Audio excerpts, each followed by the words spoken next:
Unreal Engine's Metahuman tool may be behind Manjaw. By the way, I've played with that quite a bit, just so you know, and the tools that go with that to try to fix it. And the growing trend of masculine female characters in gaming. When did you first notice that it was, dude wireframes dressed up like ladies? When did you notice that? It would have been Andromeda. My face is tired, My Commander. face is tired. Yeah. Oh, yeah. It's probably Mass Effect. Mass Effect Andromeda. Yeah. Do you think that was willfully done? Because I don't think Unreal Engine had that problem back then. I thought that came with 5, and I think Andromeda was still with Unreal 4. I could be wrong, but And I'm pretty sure Andromeda was Frostbite. or was it? Yeah, Oh, then yeah, it was definitely modeled that way then. Modeled with My Face is Tired, which is a shame because outside of that game, I think Frostbite was a pretty decent engine. Regardless, a recently surfaced developer video trying to explain what was going on with the issues that gamers have been noticing, but have not fully understood. Why do so many modern female characters in video games appear to have exaggerated masculine features like the dreaded squared off man jaw?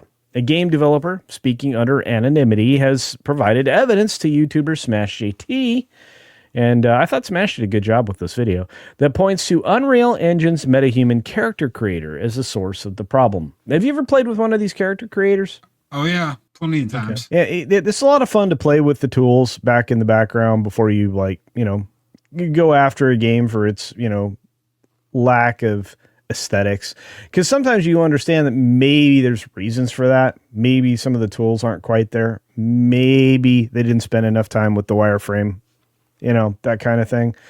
So the root of the issue could be this Metahuman character generator. So the person involved in this video that sent it to Smash JT kind of exposed how the tools work, right? The way that Metahuman generates female character models, the tool is obviously groundbreaking because it gives you lots to play with.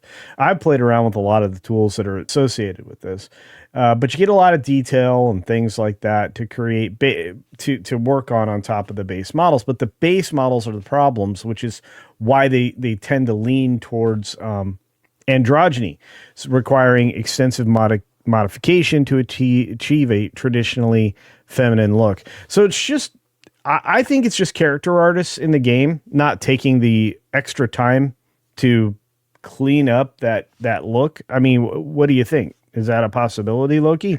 It is, but also she explains she actually she scanned her own face and imported that into it. Almost all the stuff that's there, all the basic wireframes, all the basic face structures, they all are ugly. That's one of the things she explains. Every single one of them is ugly and unattractive. The amount of work she had to put in to get her own face in there and then get it right, actually get it to form right, look right, that takes a lot of time. So if you're doing that, with having to do that with various portions of the game, you need a team that knows what they're doing and is willing to take the time.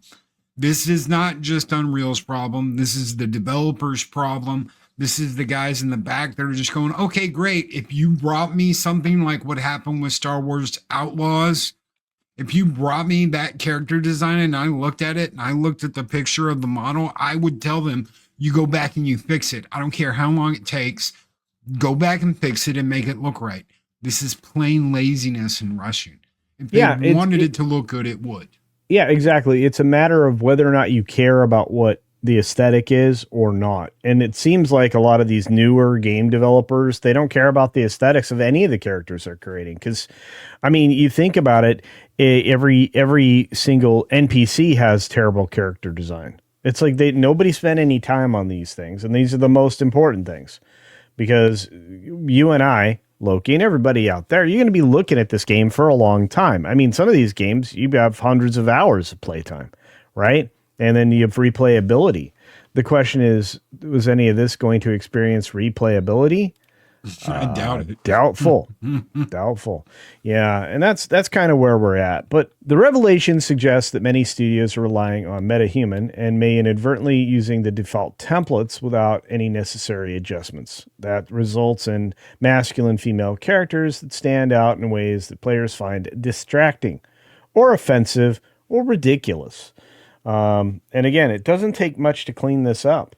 And once your wireframe is cleaned up and your details are cleaned up, guess what? They render properly aesthetically throughout the entire game.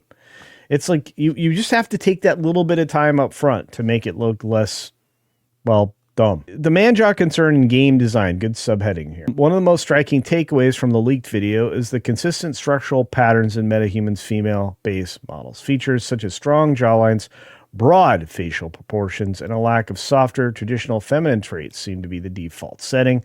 This has led to a growing number of masculine female characters in modern games, raising concerns among players and artists alike. And again, this is supposed to be a female body, dude. Default body type. Okay. Yeah. I don't see that, but all right. That's weird, man. It is. No, it absolutely is. And when you're ticking around with those sliders, trying to get the way you want it, if there's nothing being changed, people notice that. We've been messing with character creators for 20 years now. This is not rocket scientists. If they could do this 10 years ago, they can do it now. The fact that we're having this problem now all goes into laziness or forcing people to go down a certain hallway that they would much rather not go down. Yeah, I mean, it's just odd. And then again, like, this picture is 1,000 words. I mean, it basically describes the problem with default faces. This is supposed to be, what was her name? K Vess. So this is K Vess from the terrible Star Wars Outlaws games that is helping to bankrupt Ubisoft, which we're going to talk about later in a different video segment. But this is a screenshot. This is what she looks like. And this is ugly as sin. And again, look at that wide jaw. That's a jaw as wide as mine. Okay. Like if I shave my beard, you're gonna be like, wow, you've got a wide jaw. Well, yeah, I'm a dude, right? I come from hardy stock. Some of it's Viking, right? Some of it's American Indian, right? You look at stuff like this and you go, okay, that's a dude. Well, it's not. I mean, the character's supposed to be feminine, sort of, a little bit. I mean, moves like a female and clumsy and slow and, unskilled and apparently stealthy everywhere. Regardless, none of this looks attractive, but this is a default model. It's pretty clear to me. What do you think? Do you think that's a default model? Oh yeah, I don't think they worked on this at all. I think they rushed this out to get it out in the time frame they were told to get it out. They couldn't even do that. The game wasn't finished. The game had multiple bugs we talked about on this channel where you had to start the game over if you didn't do a certain thing in order. I mean, complete start over. No, we can patch it. You can continue to save. No, you're just stuck out in space. So they didn't work on this. They didn't bust their butts. This is what we get when we don't get that push. When they're like, oh no long hours. You have to stay like 8 hours, and we've got to do 2 hours of DEI training every day. And this is the result. This is what you get. Yeah, I think I'm with you on that one. But I guess this has had industry-wide impact. Characters are ugly. Here's another ugly character, Ciri in Witcher 4, which is coming up. Very ugly, very masculine. This looks like some of the like royalty like princes in a lot of other games. It does not look like a princess of any kind or at least female in any way. A lot of people push back against some of these arguments saying that, well, the default male bases retain their structures. Why don't they just make a structurally consistent female base? I can't answer that question. I wouldn't mind if more of the female characters had similar features, but you're always going to tune everything up. So, look, the gaming industry has long thrived on its ability to create virtually and visually distinct characters, engaging and fascinating and beautiful. So if major development tools continue down a path where female character models start from androgynous template, it could further shift the industry away from the artistic diversity, which is, something that a lot of devs are now pushing back against, the fact that they're losing the art of the video games and the character models and the environments. That's an entirely other story.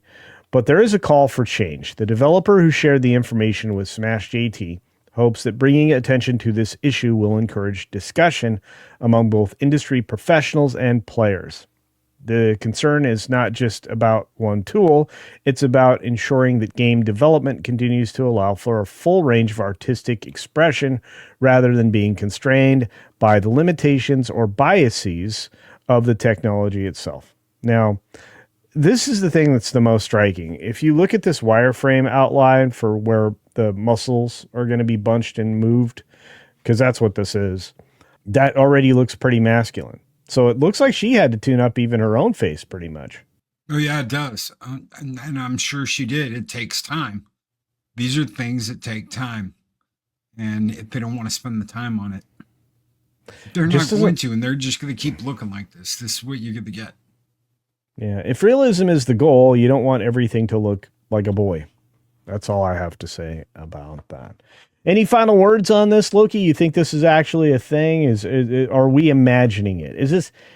Are we imagining it, Loki?